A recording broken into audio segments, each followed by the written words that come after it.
It's time for the hype of the night, the Breaux Show! And now, here's everybody's favorite two-stepping host, Michael Breaux! Oh, hi there, and welcome to the Breaux Show. We got a lot to get to today, so let's get right on to it. We're going to be covering some new toy news, updates from last week. We also have a new 2-minute toy review and even a new movie review. That's right. So let's get right on to it. Mike, take it away with the news. Thanks, Mike. All right, welcome to the toy and news and geek segment here of the Breaux Show. Let's get right into it. Just a quick couple of updates, actually, from last week's news stories. First of all, WrestleMania did happen, and as I predicted, Undertaker walked out of WrestleMania at 19-0, defeating Triple H in his 19th WrestleMania match. It was an amazing match and really the only reason to watch WrestleMania.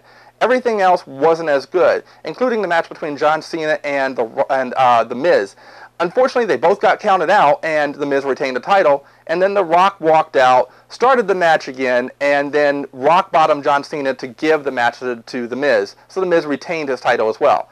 Personally, I don't think The Rock should be wrestling anymore. He should stay in movies, but that's just this reporter's humble opinion. On to other toy news. The G.I. Joe convention was also going on last weekend, and as I said, here's a couple of quick updates. First of all, there's lots of great new action figures coming out for G.I. Joe over the next few months. My personal favorites that caught my eye were a Renegades version of Scarlet. We're also getting an Airtight action figure, the Techno Viper, a new Data Viper, and my personal favorite, Lifeline, all coming out for G.I. Joe. These are in that 25th anniversary style body, and I can't wait to get a hold of these. They also showcase some of the San Diego Comic-Con exclusives, including the 2 different Zorana figures and Cobra Commander with a Megatron-style gun and a Sky Striker jet he's going to be flying that's painted like Starscream. Transformers and G.I. Joe officially together for the first time. I can't wait. I just wish the Sky Striker actually transformed. Hasbro also announced a subscription service for action figures for G.I. Joe. Primarily, it's going to operate a lot like the Mattel's Masters of the Universe line, whereas you opt into the service sometime in the fall, and over the course of 6 months, you're going to get 2 new unique action figures every month for G.I. Joe. The first 2 shown are going to be Quarrel from the UK Action Force line, it looks like, and also a Nano Bat, which is an all-white bat with some green translucent piping. I think these look really cool, and I think this is a great way to bring out some unique figures to us collectors, and even some kids if they really want it and their parents get them for them. The only problem is it's been rumored that these figures are going to be $25 a piece. Let's hope Hasbro says that that's $25 for 2 figures each month and not $25 for each figure every month. So that's it for toy news. Let's get right on back to the Breaux Show. Back to you, Mike. Thanks, Mike, for all that great news. All right, folks, let's get right into our 2-minute toy review. We're going to be covering one of the Star Wars vintage figures that's been coming out recently. This time it's going to be the Revenge of the Sith vintage-style figure of Yoda here. So let's take a look at the little green guy, shall we? This week's 2-minute toy review will take a look at the figure that is as grammar-challenged as he is short, the vintage-styled Yoda. This figure is made by Hasbro Toys and is in the 3 3/4 inch scale for Star Wars figures, as they have been even as figures like G.I. Joe have gone to a 4-inch scale. Yoda was created by George Lucas for Empire Strikes Back and was brought to life by the amazing Muppeteer Frank Oz.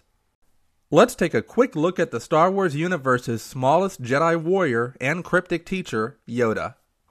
The card art for this figure is truly special, being part of the vintage-styled line and looking like it was produced back in the 80s. Even so, with this figure being based on Revenge of the Sith, the 80s-styled card showcases that in the title and the picture on the card. Yoda is spot on to his Revenge of the Sith stylings, with removable Jedi robe and superposable body, even in just 2 inches of height. Even the head sculpt is very detailed, along with great paint apps even to the tiniest of eyes. So what all can a small 2-inch figure have for accessories? Plenty.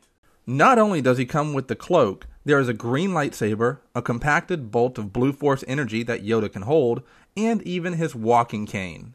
The Blue Force energy can really only fit in one hand, as the cane and lightsaber can fit in the other really easily. Being so tiny, you would think this figure has limited articulation. Judge him not by his size, will you?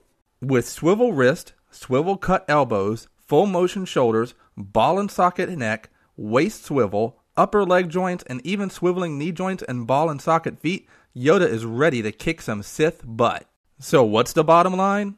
This figure has been hard to find in most retail stores. If you were a Star Wars fan and missed out on the vintage Yoda from a few years back, then definitely grab this one if you see it. At the $8 to $10 vintage series price point, it's a bit steep for only 2 inches of figure. But if you are a die-hard Star Wars fan, worth it completely he is.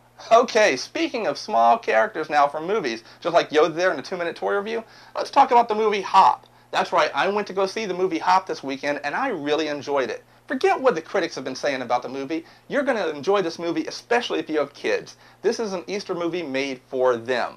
With performances by James Marsters as Fred O'Hare, a boy who grew up dreaming of being the Easter Bunny, and you've got E.B. as voiced by Russell Brand, the quirky comedian, who's the actual Easter Bunny's son, who's destined to be the Easter Bunny and doesn't want to be the Easter Bunny.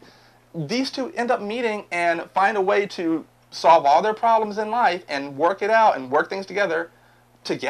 That's what's important about this film. It teaches that togetherness.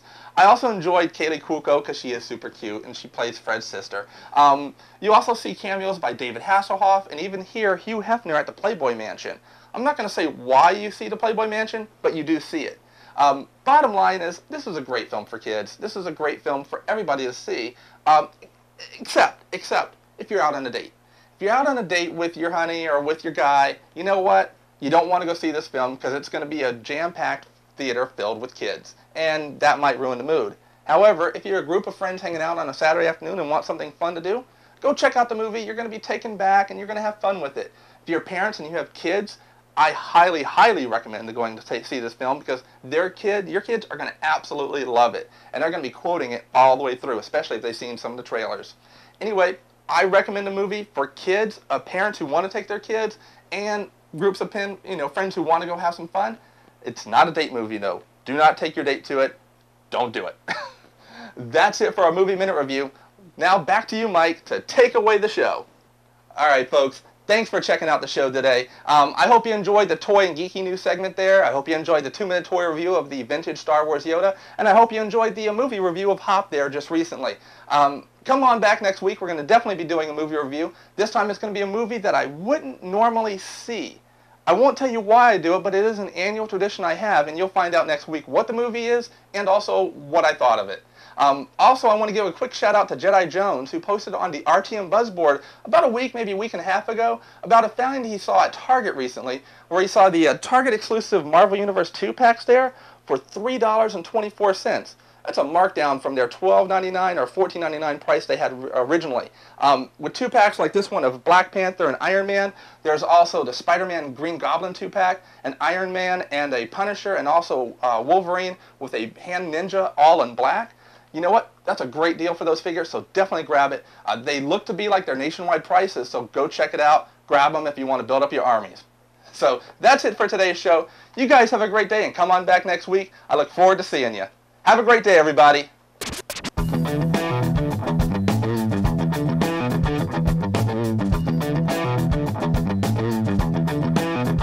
Dancing in my yes, dancing in my dancing good in my Yes, Yoda, you're a good dancer. yes.